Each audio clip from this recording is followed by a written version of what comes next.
तो बेटा आपको याद होगा स्टार्टिंग में हमने स्टडी किया था लाइट के बारे में, कि लाइट हमारे पास जो है वो क्या है, light is a form of energy. Light हमारे पास जो बेटा ये एक एनर्जी की फॉर्म ही है, और इस लाइट के बिहेवियर को हम एक्सप्लेन करते हैं on the basis of particle nature as well as on the basis of wave nature. तो बच्चों इस लाइट के बिहेवियर को एक्सप्लेन किया गया है किसके बेसिस पे, पार्टिकल नेचर के बेसिस के ऊपर, और लाइट के बिहेवियर को ही एक्सप्लेन किया गया बेटा किसके बेसिस पे, that is wave nature. Particle nature हमारा जो हम स्टडी करेंगे फोटो इलेक्ट्रिक इफेक्ट होता है, जो कॉम्पटन इफेक्ट जो होता है, स्टार्क इफेक्ट होता है, ये सारे हमें बताते हैं कि लाइट जो है उसका बिहेवियर कैसा है, पार्टिकल बिहेवियर है, पार्टिकल नेचर है। जबकि कुछ फिनोमिना जिसको हम पढ़ेंगे वेव ऑप्टिक्स के अंदर बेटा, like diffraction of light, polarisation of light, interference of light, तो हमारे पास कुछ फिनोमिना ऐसी हैं जिनको पार्टिकल नेचर एक्सप्लेन नहीं कर पाया। कौन कौन सी, like interference of light, interference of light, diffraction of light,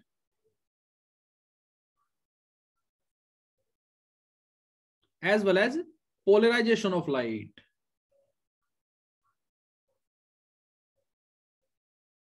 तो बच्चों ये जो हमारे पास फिनोमिना है, interference, diffraction, polarization of light, इनको बेटा पार्टिकल नेचर एक्सप्लेन नहीं कर पाया, और इन फिनोमिना को एक्सप्लेन किया गया है किसके बेसिस पे बच्चों, वेव थ्योरी के बेसिस के ऊपर। अब वेव थ्योरी जब भी आती है तो यहां पर बेटा वेव का जिक्र होता है, और वेव को बड़े अच्छे से आपने क्लास 11th में समझा था, एक बार फिर से मैं उसको रिपीट करूंगा कि जो वेव है हमारे पास, जब भी हमारे माइंड में वेव का जिक्र आता है तो सबसे सिंपल एग्जांपल कौन सा आता है, जरा सोचें एक बार। मुझे आज भी याद है जब हम छोटे थे और जब गांव में हम घूमने के लिए जाते थे, तो हमारा जो गांव में तालाब होता था बच्चों, उस तालाब के पास बहुत सारे पेड़ होते थे, हम वहां बैठ जाते थे और उस तालाब के अंदर हम पत्थरों को फेंकते रहते थे, और जब पत्थर उसमें गिरता था तो आपने देखा होगा वहां पर पानी में क्या नजर आएगा हमें, सर्कुलर रिपल्स नजर आती हैं बच्चों। तो ये सर्कुलर रिपल्स जो है हमारे पास, जो कि वेव की फॉर्म ही है, वेव ही है।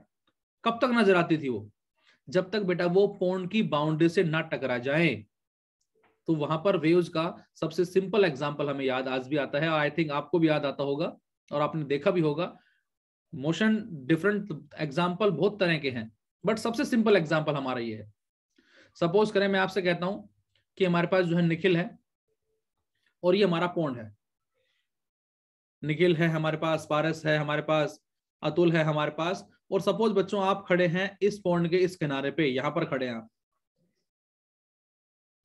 और आपके पानी में क्या देख रहे हैं, ये हमारा वाटर है, ये हमारा वाटर हो गया, और यहां पर वाटर के सरफेस के ऊपर सपोज करें हमने मान लिया क्या, यहां पर कोई पत्ता जो है वो पड़ा हुआ है, ये, और ये किस में है बच्चों, ये टोटली रेस्ट के अंदर है।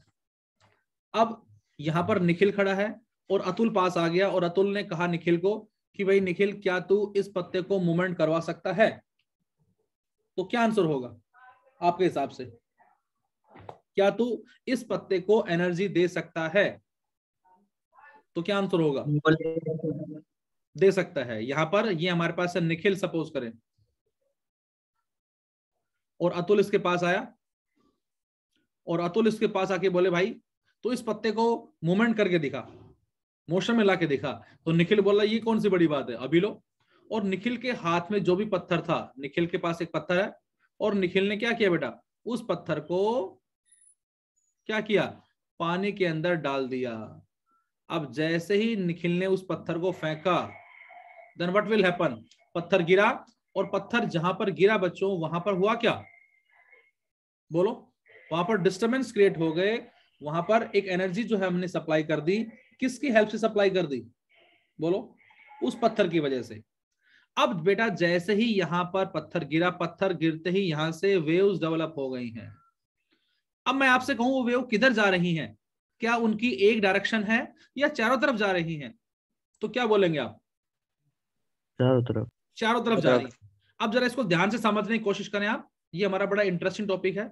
ये वेव बच्चों इधर भी जा रही है, इधर भी जा रही है, इधर भी जा रही है, इधर भी जा रही है, इधर भी जा रही है, इधर भी जा रही है, इधर भी जा रही है। अब इसको समझने के लिए जरा मैं एग्जांपल लेता हूं, ध्यान से देखें आप। तो यहां से हमने एग्जांपल लिया कुछ इस तरह से, लाइक दिस।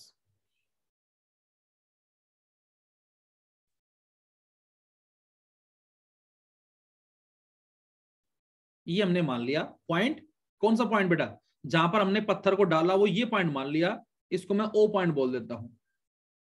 अब इससे वेव चारों तरफ जा रही है, सपोज इसको मैं ए बोल देता हूं, इसको मैं बी बोल देता हूं, इसको मैं सी बोल देता हूं बच्चों, इसको डी बोल देते हैं, इसको ई बोल देते हैं, इसको एफ बोल देते हैं, इसको जी बोल देते हैं और इसको एच बोल देते हैं। तो इसका मतलब जो वेव्स होंगी वो चारों तरफ जाएंगी। चारों तरफ का मतलब वो इधर भी जाएंगी लाइक दिस, वो वेव इधर भी जाएंगी लाइक दिस, वो वेव इधर भी जाएंगी लाइक दिस, वो वेव इधर भी जाएंगी लाइक दिस, वो वेव इधर भी जाएंगी लाइक दिस, चारों तरफ जाएंगी। मैं आपसे कहूं कौन सी वेव जल्दी चलेगी, तो क्या आंसर होगा आपका? सारे इक्वल है सर। सारे इक्वल चलेंगे, शाबाश। सारे इक्वल क्यों चलेंगे बच्चों? क्योंकि चारों तरफ बेटा जो मीडियम है वो हमारा सेम है, और यदि चारों तरफ मीडियम सेम है तो इन वेव की जो स्पीड होगी चारों तरफ वो भी क्या होगी, सेम होगी। तो इसका मतलब जितने टाइम में ये वेव ए वाली पहुंचेगी यहां पर, उतने टाइम में बी वाली सेम पहुंचेगी, उतने टाइम में सी वाली, उतने टाइम में डी वाली, उतने टाइम में ई वाली, एफ वाली, जी वाली और एच वाली, सारी की सारी सेम टाइम में सेम डिस्टेंस को अचीव करेंगी। ये बात क्लियर है? बताएं। सारी की सारी वेव जो बच्चों सेम टाइम में सेम डिस्टेंस को अचीव करेंगी। ये बात क्लियर है? बताएं, बोलो। सारी वेव, यमन बोले बेटा, यस सर, चारों तरफ चल रही हैं, सेम टाइम में सेम डिस्टेंस को अचीव करेंगी। अच्छा जी। अब इसके साथ साथ हमने क्लास 11th में पढ़ा था बेटा कि जब भी कभी वेव ट्रेवल करती है किसी भी मीडियम में, उस मीडियम में जो पार्टिकल्स होते हैं उनके बीच में लगातार एक फेज डिफरेंस होता है। कैसे पढ़ा था हमने? Like y is equal to a sine omega t. ये हमने एक रिलेशन पढ़ी थी डिस्प्लेसमेंट वेक्टर के लिए क्लास 11th में, जिसमें y is equal to a sine omega, जिसको बोलते हैं बच्चों 2 पाई बाई टी इंटू में स्मॉल टी। और अब यदि मैं आपसे कहूं क्या, 0 t by 4, 2t by 4, 3t by 4, 4t by 4, ये 4t बाय 4 क्या है बेटा? एक कंप्लीट वेव का टाइम है। इन सभी टाइम में बताएं y की वैल्यू क्या क्या मिलेगी। तो आप इसमें पुट करके बता सकते हैं कि इन सभी पॉइंट्स में इन सभी टाइम पे जो डिस्प्लेसमेंट होगा हमारा वो क्या होगा। तो जैसे बच्चों t को 0 पुट करें हम यहां इस रिलेशन में, तो ये सारा 0 बन जाएगा। तो इसका मतलब साइन 0 0, y भी 0 आ गया। लेकिन बेटा जैसे ही हम पुट करते हैं इसके अंदर t बाय 4 इस स्मॉल t की जगह t बाय 4, तो सोच कर बताएं क्या बनेगा? Pi by 2। तो बेटा t बाय 4 पे बच्चों क्या बना, ध्यान से बताएं, बोलो। t बाय 4 पे क्या बना, बोलो। t बाय 4 का मीनिंग क्या होता है? Pi by 2। पाई बाय 2 होता है ये, और साइन 90 होता है 1। तो y मिल गया बेटा हमें a के बराबर। जैसे ही हमने 2t बाय 4 पुट किया तो ये बन जाएगा हमारा पाई। तो 2t बाय 4 का मतलब होता है बच्चों पाई 180 डिग्री, साइन 180 0। 3t बाय 4 का मतलब होता है 3 पाई बाय 2 270। ये हमारा क्या होता है बच्चों? -1। और 4t बाय 4 का मतलब होता है 2 पाई, साइन 2 पाई भी 0 होता है। तो इसका मतलब ये हमारा 0 है, ये हमारा होता है बच्चों t बाय 4, इसको बोलते हैं बेटा 2t बाय 4, इसको बोलते हैं हम 3t बाय 4, और इसको बोलते हैं हम 4t बाय 4। और इसके साथ साथ इस t बाय 4 का दूसरा मीनिंग क्या है बेटा? Pi by 2। 2t बाय 4 का मीनिंग क्या है? पाई। 3t बाय 4 का मीनिंग क्या है बच्चों? 3 पाई बाय 2। और 4t बाय 4 का मीनिंग क्या है बेटा? 2 पाई है। तो अब मैं आपसे डायग्राम में कहूं कि point O, point A, point B, point C and point D, ध्यान से देखें। इस O पे जो पार्टिकल है और जो A पे पार्टिकल है, इन O और A वाले पार्टिकल के बीच में कितना फेज डिफरेंस है, तो क्या बोलेंगे आप? फेज डिफरेंस, कितना फेज डिफरेंस नजर आ रहा है आपको? भूल गए? फेज डिफरेंस होता क्या है? EMI में हमने नहीं पढ़ा था बेटा, करंट और वोल्टेज में से कौन किसको लीड कर रहा है, कौन किससे लैग्स बिहाइंड है, तो वही फेज डिफरेंस था। करंट लीड कर रहा है π/2 से, वोल्टेज लीड कर रहा है π/2 से, ये हमने इंडक्टर और कैपेसिटर में मिला था, जबकि रेजिस्टेंस में कोई फेज डिफरेंस नहीं आया था। तो उसी तरह से यहां पर O और A वाले में देखें, O और A वाले में से कौन आगे है, तो आंसर है O वाला आगे है। किससे? A वाले से। कितना आगे है? कितना आगे है? π/2 फेज डिफरेंस है, बिल्कुल ठीक है। मैं आपसे कहूं O और B वाले में बताएं कितना फेज डिफरेंस है, O और B? पाई का है, बिल्कुल ठीक है। मैं आपसे कहूं बेटा O और C वाले में बताएं 3π/2, शाबाश। मैं कहता हूं A और C के बीच में बताएं, A और C?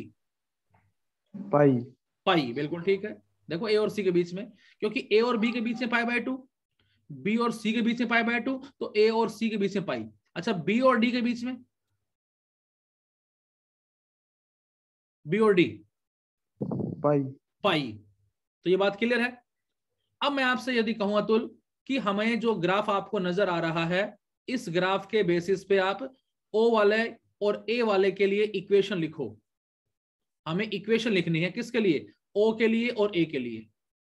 तो बेटा O वाला जो है A वाले से π/2 आगे है, तो आप क्या लिखेंगे O के लिए? आप लिखेंगे A sin ओमेगा टी। और A वाले के लिए क्या लिखेंगे बच्चों आप? A sin omega t minus π/2। तो इसका मतलब A वाला जो है वो लैग्स बिहाइंड है O वाले से π/2 के फेज से। मैं आपसे कहता हूं बेटा कि हमारे पास जो इक्वेशन जो हमें लिखनी है, वो इक्वेशन लिखनी किसके लिए? बोलो, वो इक्वेशन लिखनी हमें, दैट इज O और B वाले के लिए लिखनी है। तो O और B वाले के लिए क्या इक्वेशन बनेगी? बोलो, O और B। A sin omega t minus pi. Clear है बात? Yes sir. बिल्कुल। देखो फेज डिफरेंस है यहां से। अब आ जाएं वापस इसी डायग्राम के अंदर, जो मैंने डायग्राम फर्स्ट बना रखा है लेफ्ट साइड में। ये डायग्राम फर्स्ट है हमारा। अब डायग्राम फर्स्ट में मैंने आपको बहुत सारी वेव्स दिखाई हैं, ब्लू कलर से नजर आ रही हैं, क्योंकि जैसे ही हम पत्थर को डालेंगे पानी के अंदर तो चारों तरफ वेव ट्रेवल करेंगी। चारों तरफ ट्रेवल क्यों करेंगे बेटा? क्योंकि चारों तरफ मीडियम सेम है, so we can say the distribution of energy will be same. चारों तरफ एनर्जी का डिस्ट्रीब्यूशन सेम होगा। अब सपोज करें मैंने इस पॉइंट को ए का नाम दिया, ए डैश बोल देता हूं, इस पॉइंट को बी डैश का नाम दिया, इस पॉइंट को सी डैश का नाम दिया, इस पॉइंट को डी डैश का नाम दिया, इस पॉइंट को ई डैश का नाम दिया, इस पॉइंट को एफ डैश का नाम दिया, इस पॉइंट को जी डैश का नाम दिया, और इस पॉइंट को एच डैश का नाम दिया। और मैं आपसे कहूं इस ओ और ए डैश में बताएं कितना फेज डिफरेंस है? O and A dash, O and A dash के बीच में फेज डिफरेंस बोलो सर। पाई का O एंड A डैश, ध्यान से देखें। 2 पाई का कितना? फिर बोले अतुल? 2 पाई 2 पाई का। 2 पाई का। देखो बेटा ये कंप्लीट वेव है। ये कंप्लीट वेव का मतलब ये यहां से यहां तक है, और ये जो पॉइंट आता है यहां पर, ये 2 पाई पे आता है। तो इसका मतलब इन दोनों में जो डिफरेंस है वो कितना हमारा? 2 पाई का डिफरेंस है। तो यहां से हमें क्या पता लगा? यहां से ये पता लगा कि इस O और A डैश में 2 पाई का फेज डिफरेंस है। अच्छा, O और B डैश में कितना है? O और B डैश बताएं। इसमें भी 2 पाई, इसमें भी 2 पाई सेम है सर सब में। O और C डैश का बताएं। O और C डैश का बताएं, फटाफट बोले, आप बहुत स्लो बोल रहे हैं आप। O और C डैश 2 पाई 2 पाई, O D डैश 2 पाई, O E डैश 2 पाई, O F डैश 2 पाई, O G डैश 2 पाई, O H डैश 2 पाई। अब मैं आपसे कहूं A डैश और B डैश में कितना फेज डिफरेंस है? A डैश और B डैश में सेम फेज में है। सेम फेज में है, शाबाश। B डैश और C डैश क्या है? सेम फेज में है। ये भी सेम D डैश फेज में D डैश भी सेम फेज में है बच्चों। D dash E dash same phase में है। E dash F dash same phase में है। F dash G dash H dash, ये सारे सेम फेज में है। अब यदि ये सारे सेम फेज में है तो हमने इन सभी को मिला दिया, इस तरह से मिला दिया। ये डायग्राम बन गया, थोड़ा सा डायग्राम टेढ़ा बेढ़ा हो रहा है, चलो कोई बात नहीं। तो ये हमारा डायग्राम कुछ इस तरह से बन जाएगा, बोलो ठीक है। तो हमें कैसी शेप मिली, बोलो, एक सर्कुलर शेप मिली है, स्फीयर स्फीयर सर्कुलर। स्फीयर हमारा 3D में होगा। ये हमें शेप मिली है, वाटर के सरफेस की बात कर रहे हैं, तो वाटर के सरफेस पे शेप मिली, and this is known as wave front. Wave front. तो ये हमारा वेव फ्रंट है। तो बेटा वेव फ्रंट बनाने के लिए हमने किन पॉइंट्स को मिलाना पड़ेगा बच्चों? वेव फ्रंट बनाने के लिए हमें उन पॉइंट्स को मिलाना पड़ेगा जो पॉइंट्स सेम फेज में वाइब्रेट कर रहे हैं, क्योंकि यहां पर वेव ट्रेवल कर रही है इन पार्टिकल के जरिए। जो पार्टिकल जो है ये क्या करते हैं बच्चों, हमें पता है वाटर के अंदर, वाटर सरफेस पे जो पार्टिकल्स हैं वो ऑक्सीलेट करते हैं, और कौन सी वेव प्रोड्यूस होती है यहां पर?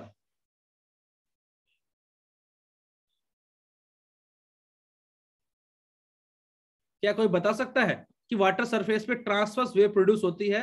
क्या मतलब इस बात का, एनीबॉडी? ट्रांसवर्स वेव का मतलब क्या होता है, याद है किसी को बेटा? तो हमने पढ़ा था बच्चों, एक होती है लॉन्गिट्यूडनल वेव और एक होती है ट्रांसवर्स वेव। लॉन्गिट्यूडनल वेव के अंदर जो पार्टिकल्स होते हैं उस मीडियम के, वो ऑक्सीलेट करते हैं या वाइब्रेट करते हैं किसके पैरेलल? डायरेक्शन ऑफ प्रोपागेशन के parallel.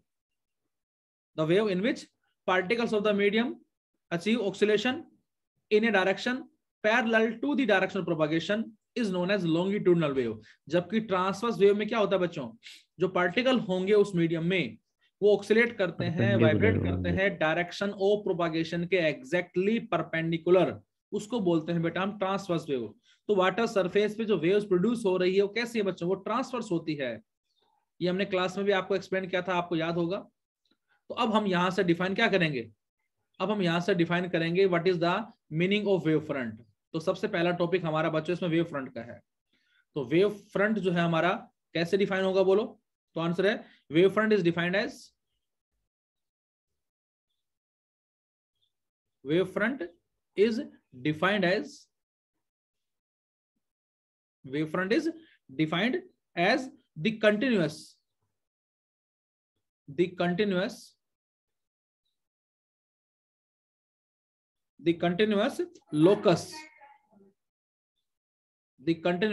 locus of all the continuous locus of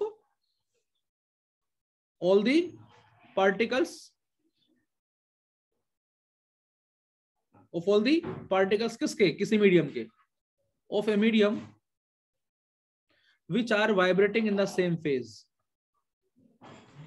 which are vibrating in the क्या? same phase। क्या मतलब इसका बात का बेटा? हमने क्या कहा, wave front is defined as the continuous locus. What is the meaning of locus? A curved surface of all the particles. हमने उन सभी पार्टिकल्स को ज्वाइन कर दिया है बेटा किसी मीडियम के अंदर, जो पार्टिकल क्या कर रहे हैं? वाइब्रेट कर रहे हैं। किस में वाइब्रेट कर रहे हैं? This is the necessary condition, same phase में वाइब्रेट कर रहे हैं। तो हमने उन सभी पार्टिकल्स को ज्वाइन कर दिया जो सेम फेज के अंदर वाइब्रेट कर रहे हैं। तो उन सभी को ज्वाइन करने से जो मिलता है हमें, that is known as wave front. तो ये हमारा हो गया, दैट इज क्या? वेव फ्रंट हो गया। अब मैं डायग्राम फिर से बनाता हूं दोबारा से। तो जो निखिल वाला हमने एग्जांपल लिया था, उस एग्जांपल के अंदर ये हमारे पास पॉन्ड है इस तरह से, और यहां पर कहीं जो है कोई पत्ता है, ये पत्ते का टुकड़ा हो गया, कोई पत्ता हो गया सपोज, और यहां पर जो निखिल है, निखिल ने क्या किया? निखिल ने इसके अंदर पत्थर ड्रॉप कर दिया। तो बेटा पत्थर ड्रॉप करते ही इस पॉइंट के ऊपर ये हमने मान लिया, इस पॉइंट से चारों तरफ क्या हुई? वेव प्रोड्यूस हो गई है। चारों तरफ वेव का मतलब हर तरफ वेव ट्रेवल कर रही है, लाइक दिस, इस तरह से, लाइक दिस, इस तरह से, लाइक दिस, इस तरह से। और जो वेव जा रही हैं वो कैसे जा रही हैं? वो इधर भी जा रही हैं, वो इधर भी जा रही हैं, वो इधर भी जा रही हैं, वो इधर भी जा रही हैं, वो इधर भी जा रही हैं, वो इधर भी जा रही हैं, इधर भी जा रही हैं, और इधर भी जा रही हैं। और हमने किन पॉइंट को पकड़ा? उनको पकड़ा जो सेम फेज में है। This is the necessary condition. अच्छा ये वाला पॉइंट देखना जरा, ए, ये वाला पॉइंट देखो, बी, ये वाला पॉइंट देखो C, ये वाला देखो D, ये वाला देखो E, ये वाला देखो F, ये वाला देखो G, और ये वाला देखो H, और बीच वाला है O। अब आप ध्यान से देख के बताएं O और A में कितना फेज डिफरेंस है? O और A में पाई पाई का है। O और B में कितना है? पाई का है। O और C में कितना है? पाई का है। O और D में पाई का है। O E में पाई का है। लेकिन इन सभी में कितना है? A B C D है इन सभी में, बोलो A B C D वालों में कितना बच्चों? A B C D वालों में बताएं। A B C D E F G H में कितना है? बोलो, अभी बताया था तुमने। इनमें कोई फेस डिफरेंस नहीं कोई है। फेज डिफरेंस नहीं है, बिल्कुल जीरो ठीक है। है। तो हम उन पॉइंट्स को मिला रहे हैं जो सारे सेम फेज में हैं। अब देखो ध्यान से देखो, मैंने किन किन को मिला दिया। इस तरह से चलते जाओ आप, इस तरह से ऐसे बहुत सारे सर्कल हमारे बनते चले जाएंगे लाइक दिस। ऐसे बहुत सारे सर्कल बनते चले जाएंगे, और ये सारे हमें सर्कल्स ही नजर आते हैं, रिपल्स नजर आती हैं जब वाटर सरफेस पे हम देखते हैं। लेकिन हम सपोज करो पानी के अंदर हैं, हम पानी के अंदर खड़े हुए हैं, पत्ते के पास है, हमारी नजरें बिल्कुल, और सामने से वेव्स आ रही हैं, तो हमें इस तरह से नजर आएंगी ये लाइक दिस। नीचे से देखेंगे हम तो इस तरह से नजर आएंगे बेटा हमें। ऊपर से देखेंगे हम इस तरह से नजर आएंगी हमें। इधर से देखेंगे हम ये पार्ट नजर आएगा। तो वेव फ्रंट को डिफाइन तो कर लिया हमने, the continuous locus of all the particles which are vibrating in the same phase. ये हमारा वेव फ्रंट है, ये हमारा वेव फ्रंट है, ये हमारा वेव फ्रंट है, ये हमारा वेव फ्रंट है, ये बहुत सारे वेव फ्रंट है। लेकिन जब हम एक तरफ से देखते हैं बेटा, तो यहां से हमें कुछ ऐसे डायग्राम नजर आते हैं, वेव का फ्रंट वाला पार्ट नजर आता है लाइक दिस, ये नजर आएगा। यहां से हमें कुछ इस तरह से डायग्राम नजर आएगा लाइक दिस। नीचे से देखेंगे बेटा हम, कुछ इस तरह से हमें नजर आएगा। जैसे बच्चों सुबह सुबह जब न्यूज़पेपर आता है, तो अक्सर हम लोग क्या कहते हैं, भाई फ्रंट पेज दिखा दो हमें, हमें मेन मेन हेडलाइंस जो वो देखनी है, तो वो हमारे न्यूज़पेपर का फ्रंट पार्ट हो गया। जब भी हम किसी मल्टी स्टोरी बिल्डिंग में एंटर करते हैं, स्कूल में एंटर करते हैं बेटा, तो स्कूल का जो फ्रंट पार्ट हमें वो नजर आता है। तो उसी तरह से वेव का जो फ्रंट पार्ट होगा, शॉर्ट फॉर्म में हमने उसी को ही वेव फ्रंट का नाम दिया। लेकिन वो बनेगा कब? वो तब बनेगा जब हम क्या करते हैं बेटा, जब हम उन पॉइंट्स को ज्वाइन करते हैं, उन पार्टिकल को ज्वाइन करते हैं जो सेम फेज में वाइब्रेट कर रहे हैं, उसी को ही हमने वेव फ्रंट का नाम दिया है। और अब ये वेव फ्रंट चलता चलता किसके पास पहुंचेगा? ये उस पत्थर के उस पत्थर बोल रहा हूं, उस टुकड़े के पास पहुंच जाएगा जो पत्ते का टुकड़ा वाटर के सरफेस पे है। और अब उससे एनर्जी गेन करके बताएं कि क्या ये पत्ता आगे चला जाएगा? सोचकर बताएं, क्या ये पत्ता आगे चला जाएगा या वहीं नो मूवमेंट सर, करेगा ऊपर नीचे? वहीं ऊपर नीचे वहीं मूवमेंट ऊपर करेगा। नीचे मूवमेंट करेगा। इसका मतलब वेव जा तो इधर रही है, और ये पत्ता ऊपर नीचे मूवमेंट कर रहा है, ऑक्सिलेट कर रहा है डायरेक्शन ऑफ प्रोपागेशन के एग्जैक्टली परपेंडिकुलर। तो बेटा यहां पर कौन सी वेव प्रोड्यूस हो रही है? बोलो। Transverse. Transverse waves. Electromagnetic wave को ट्रांसवर्स क्यों कहा हमने? क्योंकि वहां पर इलेक्ट्रिक फील्ड और मैग्नेटिक फील्ड जो है वो वाइब्रेट कर रहे हैं डायरेक्शन ऑफ प्रोपागेशन के एग्जैक्ट परपेंडिकुलर। तो इसीलिए हमने उनको ट्रांसफर वेव का नाम दिया था। तो यहां से फिर से मैं रिपीट करता हूं, what is the meaning of wave front? बताएं फटाफट से। तो बेटा वेव फ्रंट बनाने के लिए हमने उन सभी पार्टिकल को ज्वाइन कर दिया जो सेम फेज में वाइब्रेट कर रहे हैं। सेम फेज का मतलब, यदि पहली वेव के अंदर हमने पार्टिकल π/2 वाला लिया है, तो दूसरी वेव के अंदर भी हमें कौन सा पार्टिकल लेना पड़ेगा? π/2 वाला। तीसरी वेव के अंदर भी हमें कौन सा पार्टिकल लेना पड़ेगा? π/2 वाला। चौथी वेव के अंदर भी कौन सा पार्टिकल लेना पड़ेगा? π/2 वाला। ये सारे सेम फेज में कहलाएंगे। ये बात आपको विशेष रूप से याद रखनी है। क्लियर है ये बात? यदि हमने 45 डिग्री वाला लिया है, हमने 180 वाला लिया है, हमने 2π वाला लिया है, हमने 3π/2 वाला लिया है, तो सराउंडिंग में 3π/2 वालों को ही ज्वाइन करेंगे। ऐसा नहीं कि एक का तो हमने π/2 वाला ले लिया, दूसरे का पाई वाला ले लिया, तीसरे का 2π ले लिया, चौथे का 5π ले लिया। नहीं, हम उन पार्टिकल को ज्वाइन करेंगे जो सेम फेज में वाइब्रेट कर रहे हैं। उन्हीं को ही बच्चों हमने नाम किसका दिया है? दैट इज वेव फ्रंट का नाम दिया है। तो ये तो वाटर सरफेस की बात थी। अब हम एक लाइट बल्ब की बात करते हैं। ये हमारा एक लाइट बल्ब है लाइक दिस। अब बेटा हम अपने रूम के अंदर जैसे ही लाइट को स्विच ऑन करते हैं, तो क्या वो लाइट एक ही डायरेक्शन में जाती है या 3D में जाती है? बोलो, बताएं। जैसे ही हम अपने रूम के अंदर लाइट बल्ब को स्विच ऑन करते हैं तो वो लाइट एक ही डायरेक्शन में जाती है या 3 डायमेंशनली जाती है? बोलो सर 3 डायमेंशनली। 3 डायमेंशन में जाएगी, वो हर तरफ जाएगी, वो एक्स में भी जाएगी, वाई में भी जाएगी, जेड में भी जाएगी, negative X, negative Y, negative Z. तो इसका मतलब ये हमारा पॉइंट हो गया जहां से डिस्टरबेंस क्रिएट हुआ, लाइक ए बल्ब। तो अब आप सोचकर बताएं कि सपोज करें ये लाइट पहुंची यहां पर, इतने ही टाइम में ये लाइट इधर पहुंच जाएगी, इतने ही टाइम में लाइट इधर पहुंचेगी, इतने ही टाइम में लाइट इधर पहुंचेगी, इतने टाइम में इधर पहुंचेगी, इतने टाइम में इधर पहुंच जाएगी, एंड सोन। चारों तरफ यूनिफॉर्मली एनर्जी का डिस्ट्रीब्यूशन होगा, लाइक दिस। अब मैं आपसे कहूं इन सभी पॉइंट्स को ज्वाइन कर दें आप, तो बेटा जैसे ही आप इन सभी पॉइंट्स को ज्वाइन करोगे तो आपको डायग्राम कुछ इस तरह से मिलेगा। क्या कोई बता सकता है ये शेप कैसी है? बोलो, anybody? What is the name of this shape? Sphere, sphere. Sphere है, स्फीयर ठीक है, बिल्कुल स्फीयर हमारा स्फीयर है। और इसको बोलेंगे क्या बच्चों हम? टाइम होने वाला है, रीज्वाइन करना बेटा। ये हमारा बच्चों कहलाएगा स्फेरिकल वेव फ्रंट, बिल्कुल ठीक बात है। तो वेव फ्रंट क्या होता है ये हमने बात कर ली है। हमने उन सभी पॉइंट्स को ज्वाइन कर दिया, पार्टिकल को ज्वाइन कर दिया जो सेम फेज में वाइब्रेट कर रहे हैं, वो हमारा डिनोट करता है वेव फ्रंट। वेव का फ्रंट, वेव का सामने का हिस्सा। अब यदि कहा जाए कि वेव फ्रंट की टाइप्स कितनी होती है, तो आंसर होगा वेव फ्रंट हमारे 3 टाइप्स के होते हैं। 3। तो हम लिख सकते हैं types of wave front. Types of wave front, तो ये बेटा हमारे 3 तरह के बताए गए हैं बच्चों, जिसमें फर्स्ट हमारा बताया गया spherical, spherical wave front. Second बताया गया सिलेंड्रिकल,